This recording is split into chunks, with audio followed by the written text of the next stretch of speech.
SIR এর প্রক্রিয়া যত এগোচ্ছে ততই একের পর এক উঠে আসছে চাঞ্চল্যকর খবর। তার মধ্যে কোনো কোনো খবর তো রাজ্য জুড়ে রীতিমতো তোলপাড় ফেলে দিচ্ছে। এবার তেমনই একটি ঘটনা আপনাদের জানাই।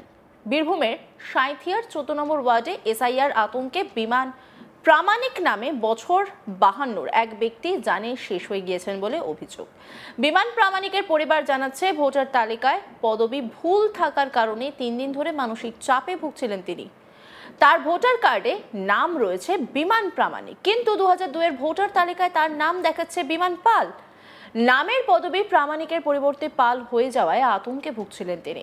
এরপর গত বুধবার সন্ধ্যায় বুকে ব্যথা অনুভব করলে তাকে সঙ্গে সঙ্গে হাসপাতালে নিয়ে যাওয়া হয়, কিন্তু হাসপাতালে পৌঁছানোর আগেই সব শেষ হয়ে যায়। এই ঘটনায় তীব্র চাঞ্চল্য ছড়িয়েছে এলাকায়। বিমান প্রামাণিকের ভাই, তিনি কি বলছেন শুনুন। বিমান প্রামাণিক কে হচ্ছে? আমার দাদা হচ্ছে। দাদার আর কে কে আছেন বাড়িতে? আমরা এই মা আর আমি, আর আমার দিদি আছে। দিদি তো বিয়ে হয়ে গেছে। দাদা কি সংসারে ছিলেন না? ছিলেন। কিভাবে ঘটনাটা ঘটলো? ঘটনা ঘটলো 3 দিন আগে। আজকে যেদিন ওই কাগজে ফর্মটা বেরায়, সেদিন ওর নামটা দেখে যে ওই কাগজটা ফর্মটা এই বিহারের লোকেশন দিয়েছে, ও গিয়েছিল কিনা, তো ও দেখে নামটা যে আমার এই নামটা আমার পাল এসেছে, বিমান পাল। তো তখন থেকে দেখে এই ফর্মটা নিয়ে ওইখানে কম্পিউটার ফর্মটা সব জায়গায় যায় এবং তৃণমূলের দাদাদের কাছেও যায়। ওরা আস্তে আস্তে দেয় যে ঠিক আছে, যা আছে আমরা ঠিক করে দেবো। কিন্তু সেটা ও ভয়ে, ওর আতঙ্কে ভয় লেগে গেছে যে আমাকে যদি কিছু করে বা আমি এখান থেকে চলে যেতে হবে, সেটা ওর মনের মধ্যে ঢুকে গেছিলো। সেটা বার করতে পারেনি। তারপর খাওয়া দাওয়া বন্ধ করে দিয়েছিল, বাড়িতে অল্প করে খাবার খেত, ওই বারান্দায় ওইখানে বাইরে বসে থাকতো। আমার কী হলো, চুপচাপ বসতো, কাউকে কথা কিছু বলতো না। হঠাৎ বুধবার দিন রাত্রেবেলায় এখানে চা খেয়ে এখানে বসেছিল, বসে হঠাৎ মাকে বললো, মা আমি চাদর ঢাকা দিয়ে একটু শোবো। চাদর ঢাকা দিয়ে শুতে গেছে, সঙ্গে সঙ্গে একটা ওর বুকে ব্যথা উঠে যায়। সঙ্গে সঙ্গে বুকে ব্যথা উঠে যায়। বুকে ব্যথা উঠে যাওয়ার পর সঙ্গে সঙ্গে জল, মা থাকে তখন জলমল ঢেলে দেয়, মাথাতে মাথায় জল দেয়, তাও কমে না, আরও বেড়ে যায়। সঙ্গে সঙ্গে টোটো আমি ডাকি, টোটো দিকে হসপিটাল নিয়ে যেতে হসপিটালে পৌঁছানোর পরেই ও মুখ দিয়ে বাড়ায়, মানে থুতু এইসব বেরোয় আর কি, নাক দিয়ে মুখ দিয়ে, মানে এগুলো বেরোয়, শেষের মতো জিনিসগুলো বেড়ে যায়। না, আপনারা কি মানে এটাকে কি ভাবছেন? এসআইআর আতঙ্কে দাদা মারা গেলেন। কি চাইছেন আপনারা এবার?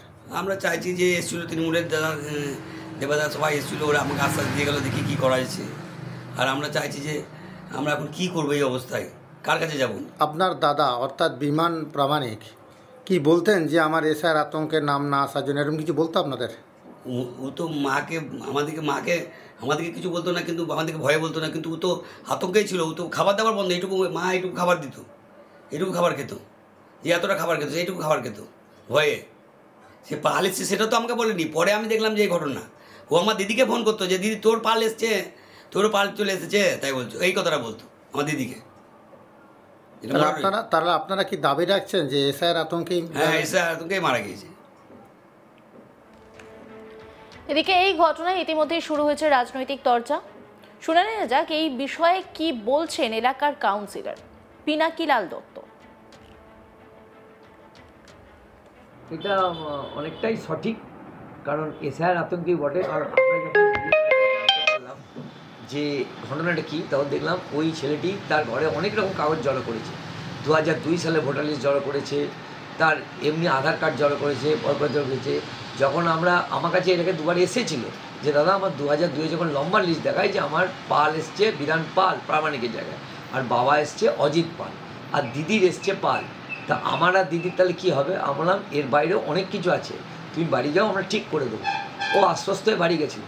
তারপরেও আমাদের বিএলের কাছে গেছিলো, বিএলও তাকে এই পেপার দিয়েছিল, বলে এই পেপারটা থাকলেও আমরা এগুলো সব দেখে করে দেবো, কারণ তোমার ভাইয়ের নাম প্রামাণিক আছে, তোমার মায়ের নাম প্রামাণিক আছে। বলছে আমার ওই জায়গাটাতেই তো প্রশ্ন, আমার মা প্রামাণিক, ভাই প্রামাণিক, আমি পাল, তাহলে আমি আলাদা হয়ে গেলাম, আমার 2000 ভোটার লিস্টের সঙ্গে আমার কারেন্ট মিলবে না, তাহলে আমার নাম বাতিল হয়ে যাবে। এই একটা আতঙ্ক কাজ করছে। এই আতঙ্ক গোটা ওয়ার্ড জুড়ে সবারই কাছেই কাজ করছে। সবাই চলে আসছে ভিড় করে যে আমার কী হবে, আমার কী হবে। আমার কারোর কিচ্ছু হবে না, ধৈর্য ধরুন, এটা ঠিকভাবে হবে। এবার এর কোথায় রাত্রে গিয়ে শুনলাম হার্ট অ্যাটাক করে গিয়েছে সন্ধ্যে 7টা 7:30 করে, এবং হাসপাতাল আনতে আনতে নাকি স্ট্রোক, মুখ দিয়ে গ্যাজাল বের করে মারা গেছে। এবং ওর মা কাঁদতে কাঁদতে তাই বলছে, ওর ভাই তাই বলছে। এবং দিদি যখন এলো, দিদির সঙ্গে যখন কথা হলো, দিদি বললো হ্যাঁ বিগত 2-3 দিন ধরে আমাকে 3-4 বার করে ফোন করছে যে দিদি তোর সব পাল চলে এসছে, তোর আর আমার এটা ভোটার লিস্ট হবে না।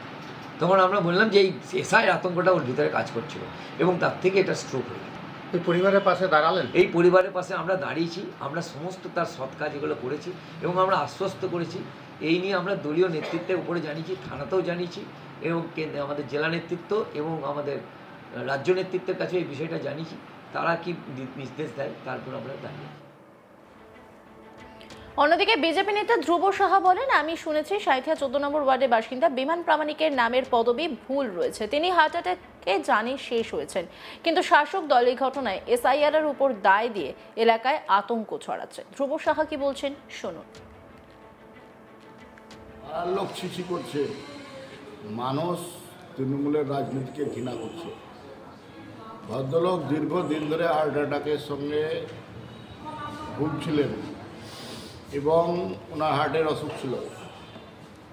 এসআইআর হচ্ছে একটা সিস্টেমকে মেনে 2002-এর ভোটার লিস্টে ওনার নাম আছে এবং আমি আজকে একটা ভিডিও সোশ্যাল মিডিয়ায় চলছে, সেটাও ফরওয়ার্ড করেছি।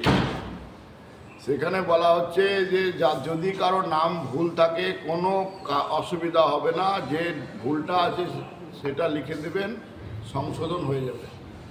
সুতরাং এই যে কারো অসুখ হলে, মৃত্যু হলে, সেটা এসআইআরের জন্য হচ্ছে, যা ঘটবে তা এসআইআর হবে। দেখবেন যখন করোনা হয়েছিল তখন কিছু লোকের মৃত্যু হয়েছিল, সবই মৃত্যু করোনা, আর এখন সবই মৃত্যু এসআইআর। এইসব অপপ্রচার করে ভুল বুঝিয়ে সমাজে একটা বিভ্রান্তি সৃষ্টি করে তৃণমূল চাইছে এসআইআর যাতে না হয়, বাংলাদেশে অনুপ্রবেশকারী ভুয়ো ভোটারদের তালিকা থাকে, সেই তালিকার মাধ্যমে ভোট বৈতরণী পার হতে। এবং মমতা ব্যানার্জি সেটা খোলা মঞ্চে স্বীকার করেছেন, ভোটের পরে এসআইআর হোক, তাই বলছেন। তার মানে আরও 5 বছর তাদের করে খেতে দেওয়া হোক, ভুল ভোটার নিয়ে, ভুয়ো ভোটার নিয়ে ভোট বৈতরণী পার হতে দেওয়া হোক। তবে নিশ্চিত করতে চাই বাংলার মানুষকে, বীরভূমের মানুষকে, মমতা ব্যানার্জি এবং তার দল যতই চেষ্টা করুক, এসআইআর হবে, ভুয়ো ভোটারদের নাম বাদ যাবে, কোনো বৈধ ভারতীয় নাম ভোটার লিস্ট থেকে বাদ যাবে না। মমতা ব্যানার্জি যতই চেষ্টা করুক, কোনো বাংলাদেশি, পাকিস্তানের নাম ভারতের ভোটার লিস্টে রাখতে পারবে না। ভোটার লিস্ট সংশোধন নিশ্চিতভাবে হবে। আর মমতা ব্যানার্জি যদি চান এসআইআর হবে না, তবে no SIR no vote. Mamata ব্যানার্জির সরকার যাবে, 356 ধারা জারি হবে, এসআইআর হবে, ভোট হবে। এর জন্য আমাদের লড়াই চলবে। অন্যান্য খবরের আপডেটের জন্য অবশ্যই নজর রাখুন আজ তাক বাংলার ইউটিউব স্ট্রিমিংয়ে। লাইক, কমেন্ট, শেয়ার এবং সাবস্ক্রাইব করতে ভুলবেন না।